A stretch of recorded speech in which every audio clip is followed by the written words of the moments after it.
Hello again. Hope you're all well. I hope it's all going well at home, still doing your learning, still enjoying yourself, most importantly, still staying safe. I've not been into work today myself. I've been at home, a bit of early planning, a bit of relaxation as well, and hopefully staying safe myself. So we read chapter 28 yesterday, and obviously it ended where Ted and Kat decided that they needed to find Christy again before he was lying. So we're going to carry that on at chapter 29, which is called Pursuit. But we couldn't find him. The hall was full to bursting. My hand flapped so much that Kat told me to shove it in under my jacket. By now, she was reverting to mean, mad Miss Catastrophe, and our minds were at polar extremes. We ended up back at the entrance. There were several guards on duty, but the strange man wasn't among them. Kat approached a woman guard, who was in the middle of searching someone's bag. "Excuse, miss," Kat said. The woman looked around, lips turned down. "What?" she snapped. "Do you know where Christy is?" "Christy? What's it to you?" "He's a friend, and I've got a message for him." "A message? An important message. What about?" "It's private." "Private?" the woman hissed. The woman gave the handbag she was searching back to the owner. "He's just radioed. He says he's got a stomach bug and he's leaving for the day. Which means me and my two mates here, we're on our own, right? And we've got no time to stand blabbering to his friends, right?" "Right," said Kat. "With him it's always the same. Sick this, dentist that. Oh, it never rains but pours in his life." Her lips went down. She shook her head. "Just like his name. If you do catch him up on the way to the tube, give him a message from me. I'm sick of him being sick. He needn't bother coming in tomorrow. He's fired." "Fired?" I said, thinking of people being burned on a stake in olden days. "Fired, sacked, given the boot. Take your pick." I stared at Kat, and she stared at the lady. Then Kat grabbed me by the sleeve. "Hurry, Ted." She dodged past the other people, exiting, dragging me with her. I trod on 3 people's feet, but they were big biker men wearing thick black boots, and they didn't even notice me. We were out in the open air, across the lights, and had only just time to notice the weather before we were in the tube station at the ticket barriers, and we glimpsed the strange man walking towards the eastbound platform. "It's him," squeaked Kat. "Hurry." I took my ticket out of my pocket. My hand shook itself so hard I dropped it. Kat screeched. I picked it up. The machine plucked it from my hand and spat it out on top. "Pick it up, Ted. Pick it up." I'd forgotten the barriers don't open until you've retrieved your ticket. I picked it up and went through. "Run." I ran after her, head to the side. I saw her hurl herself onto a waiting train. The doors beeped and about to close. I stepped on and got trapped. It felt like being squeezed from 3 dimensions into 2. Kat heaved at the doors and yanked me in. Oof! She turned into a tornado, an unstoppable force. "He's in the next carriage, not far down from me. I can see him," she said. "I'll keep an eye on him. We'll get off when he does."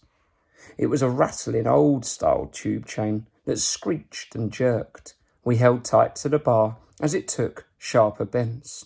Eventually, it began to stop. The train braked. It pulled into Mile End and halted. There was a pause. Seconds ticked by.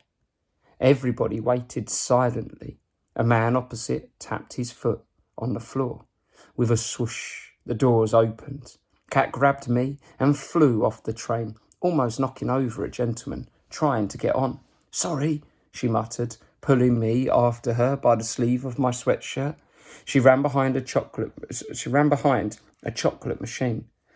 The strange man was walking briskly down a platform and up a flight of steps. "Now," said Kat.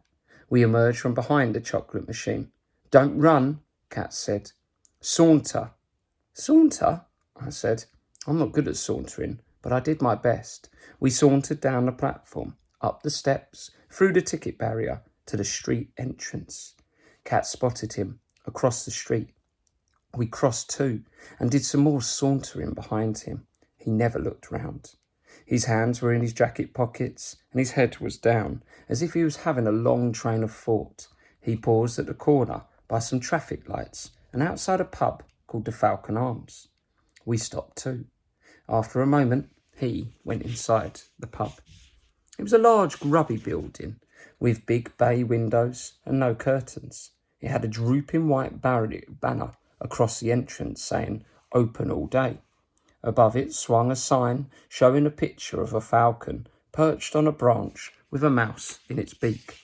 You could tell from the way the mouse's tail was flying behind that in the picture there was a strong wind, maybe gale force 7. "What now, Cat?" I said. "We wait," Cat said. "Wait," I said. "Wait," she repeated. "As long as it takes. You know what Dad says?" "What?" "Pubs are black holes. People go in there and they never come out again." "He's only joking, Ted." We stood on a street corner for 5 minutes. Cat got restless. The traffic streamed by. Cat said she felt like a sore thumb. Her thumb looked fine to me. I was just about to ask what she meant when she said, "I'm going to sneak up to that pub window, Ted. You stay put." I watched her sneak forward.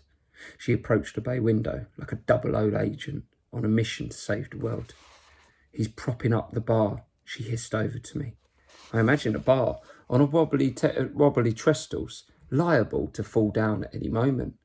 She took another look inside. "He's got a long glass of brown, dark stuff in front of him, and he's hardly touched it," she reported. "He's watching TV on the big screen." She rejoined me. "He could be in there for some time. Let's cross and wait by the television shop near that bus stop. We can watch TV while we wait, and people will just think that we're waiting for the bus." We crossed over by the lights and stared at the TV images in the window. People chatting, laughing, shaking their heads. A mid-afternoon game show. We could see, but not hear them. We had 18 different TVs to choose from, but they were all tuned to the same channel. The game show ended and the news came on. 18 screens of soldiers in a foreign country walking up and down dusty streets with heavy guns. Then 18 screens of African children with flies around their large eyes and very little clothes on. You could tell they were starving. Then it changed again. 18 screens of the Prime Minister giving a speech at his convention, his 2 hands shaking themselves out over the podium as he spoke, a bit like mine. Then 18 screens of our living room, our sofa times 18, Rashid times 18, Aunt Gloria with her white sweater, her orange lips and her pale cheeks times 18. She was talking. The cameras went in close. I could see the word, "Please," Cat gasped. "Auntie Glow," Cat squeaked. "Our living room, on TV." "Oh yeah, I forgot to tell you," I said. "You forgot to tell me." "The press. They called in the press. They came in a big white van." "They came while I was gone?" "Yes, Cat. And you didn't tell me?" "No." Cat rolled her eyes. "I didn't have a chance, Cat. Not with all these motorbikes." We watched as the 18 shots of our living room switched to 18 pictures of Salim, the one of him in his school blazer, looking neither happy nor sad, then to a telephone number for contacting the police. The story ended. This next was about the latest mission to Mars and showed a robotic probe collecting specimens from the planet's crust. Cat stared at it without seeing it, chanting, "Our living room, on TV," to herself. I was interested in the pictures of the bare landscape, wondering what the Martian weather conditions were like, and if life might have even ever existed there. Neither of us noticed until it was too late. A firm hand grasped my shoulder, and Cat's. I turned round. So did Cat. We were face to face with the strange man. He smelled of alcohol. His eyes were slits. His lips pressed up tight. I knew what that meant. Anger. Extreme anger. His grip hardened on my shoulder so It hurt. You again, he hissed. And that's the end of the chapter. I've already caught up with a few of you via yourself or via your parents by email. But if you want to just drop me an email, let me know how everything's going, feel free.